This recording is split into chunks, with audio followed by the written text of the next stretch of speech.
Hello everyone, I'm Dead Knight and this is In It to Win It. Wishing you a happy Hanukkah and a happy new expansion release for Hearthstone's Fractured in Alterac Valley.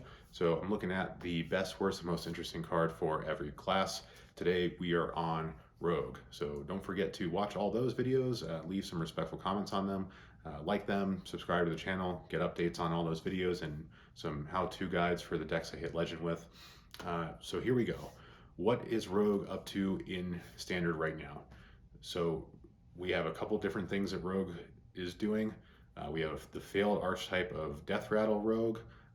They printed a couple cards in the last expansion for that, and it never really went anywhere. Garrote was the best deck for Rogue for a while, and then they nerfed Garrote. Now Garrote kind of sucks. And we have the quest line, which, I thought the quest line was not very good, and people are hitting Legend with it. It's the best Rogue deck now, but I think the big problem with Quest was that it was not nearly as good as Miracle Rogue or Garrote Rogue. So, it was detracting away from the better Rogue decks. Now it's the only deck left that can actually do anything. So even though it's, not that great, it's still the best Rogue has.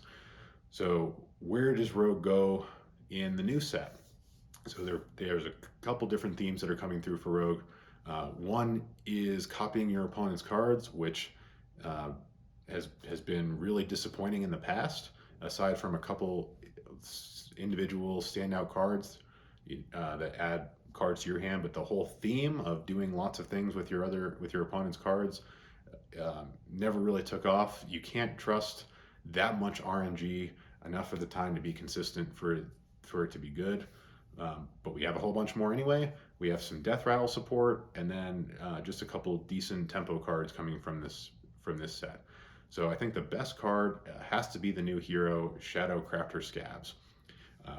When I was reading this card at first, I couldn't actually believe that they had printed a card like this. So it's a 7-mana hero, gives you 5 armor, returns all minions to their owner's hands, or to their controller's hands, and gives you 2 4/2 stealthed minions on the board when you do it. Then your hero power becomes a 0 mana that reduces the cost of a card in your hand this turn by 2. So,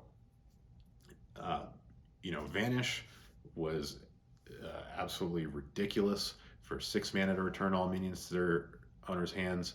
In Wild, people are still running it all the time. It lets Rogue do a couple things that it wants to do at once, which is one, control your opponent's entire board, and there's nothing they can do.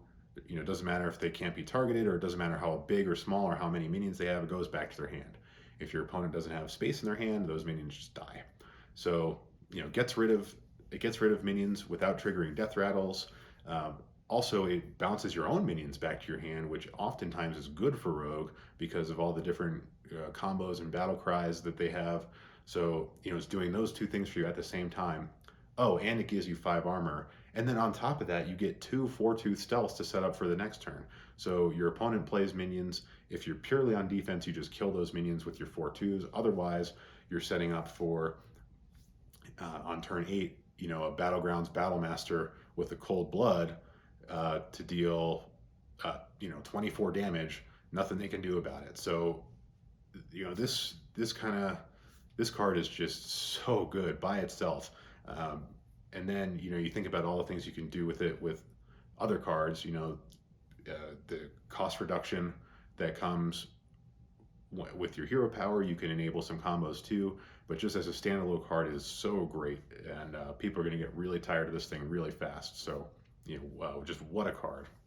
As far as the worst card is going to be, actually, in my opinion, the other legendary for Rogue, which is Cera'thine Fleetrunner. This is a 5/5 for 5. Battle cries to replace all other minions in your hand and deck with minions, random minions from other random classes, and they all cost 2 less. So the upside of this is you get a bunch of discounted minions.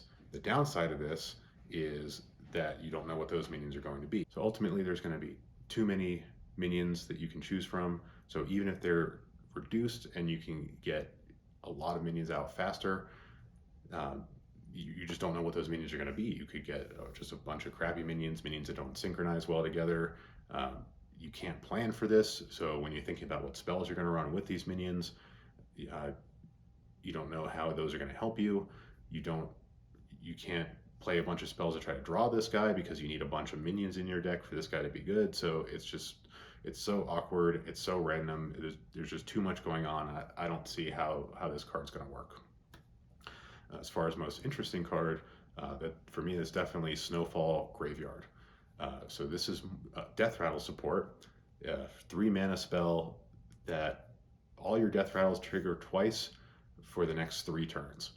So the thing with Death Rattle, especially for a combo-y kind of class like Rogue, is that they need a little bit of time to set up sometimes. This is the best Death Rattle setup card that I've seen because it lasts for 3 turns, so you have all that mana freed up. So, turn 3, you play this guy. Turn 4, you can play a Death Rattle minion. Turn 5, you can do nutty combos and trigger the Death Rattles a bunch of times. So, the potential for this is enormous. In Wild, when you have Necrium Vial for 5 mana that triggers Death Rattles twice, and you have Necrium Blade, if you think of something like turn 3, this guy, turn 4, Necrium Blade, which is a 3 mana weapon. When it dies, it triggers Death Rattle. So that's going to trigger twice on turn 5. And the minion you play on turn 5 is going to trigger twice, 4 times actually. So, in Wild, this is going to get completely out of control. In Standard, the trick is finding impactful enough Death Rattles. So, for 5 mana, you have Burning Blade Acolyte, which is going to make 5/8 taunts. So that's a potential option. You've got the Loan Shark to give yourself a whole bunch of coins, so you can potentially go off on a turn.